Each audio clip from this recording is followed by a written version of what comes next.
If I'm reading this correctly, it's been 4 years since I last filmed an introduction/tutorial for the standard 4x5. And now that version 2 is out, it's time to refilm. Let's get into it. Quick interruption. All the footage you're about to see is of my personal standard 4x5 version 2. The only difference between my camera and the camera that you would buy from the store is my sweet gradient bellows. That's it. So a really common question is, how am I going to transport my camera? Which, honestly, fair. It's a monorail. It doesn't really fit the common criteria.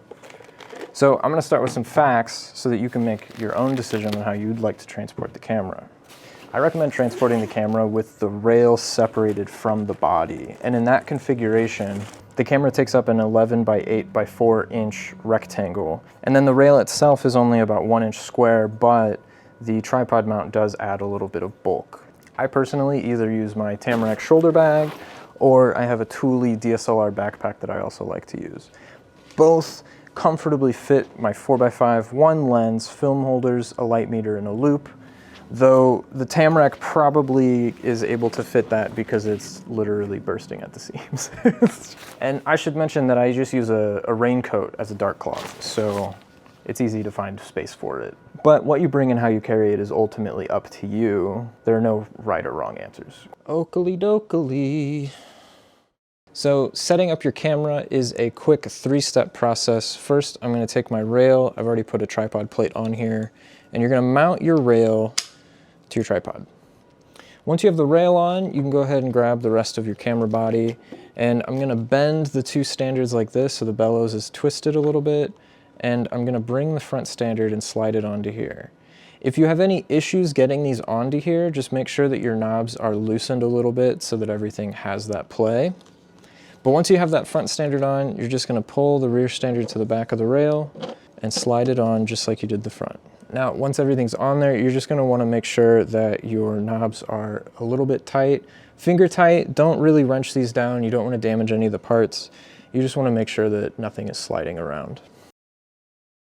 Let's stick a lens on here so you can see what that looks like. So first, I'm going to drop it behind this lower clip. I'm going to tip the whole thing back, and I'm going to slide the top clip down to hold it in position. And that's it.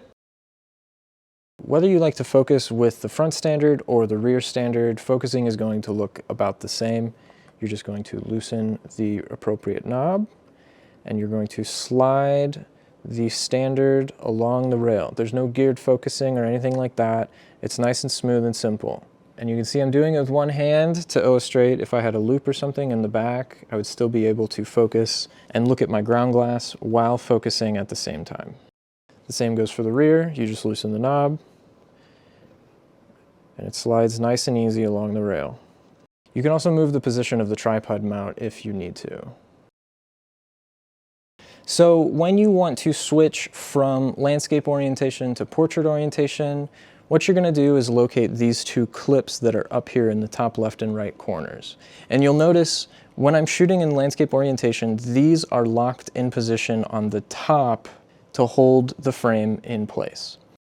To move it to portrait orientation, we're gonna take those two clips and we're gonna take them from the top and make it so that they're pointing away from the center of the ground glass at about 45 degrees. We're gonna tilt the whole frame out. It just pops up and out. From there, we can do a little rotate, slide it back in. And now, like I mentioned before, these were going to the top to lock it in position, but now what you'll do, when you're in portrait orientation, these go down to the side to hold the camera in position.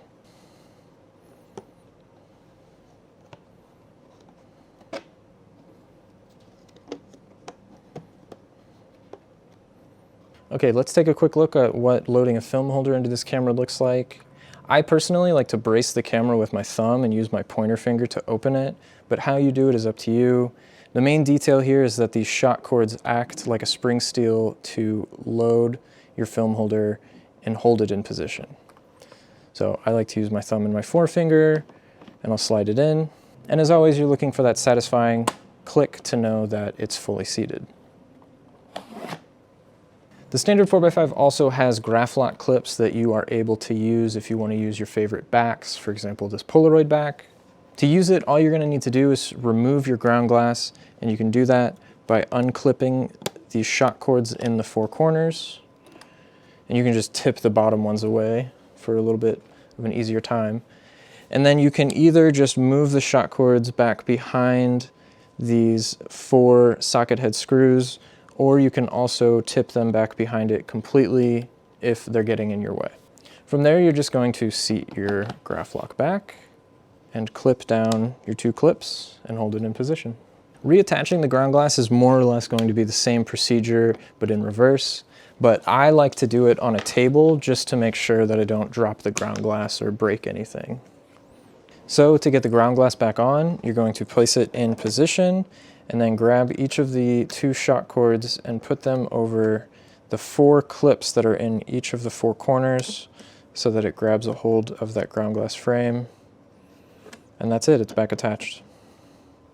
If you would like to pick up a standard 4x5 version 2 for yourself, you can head over to standardcameras.com, and there will be a link in the description for that. But that's all for me. Thanks for watching, and I hope to see you somewhere on the internet real soon.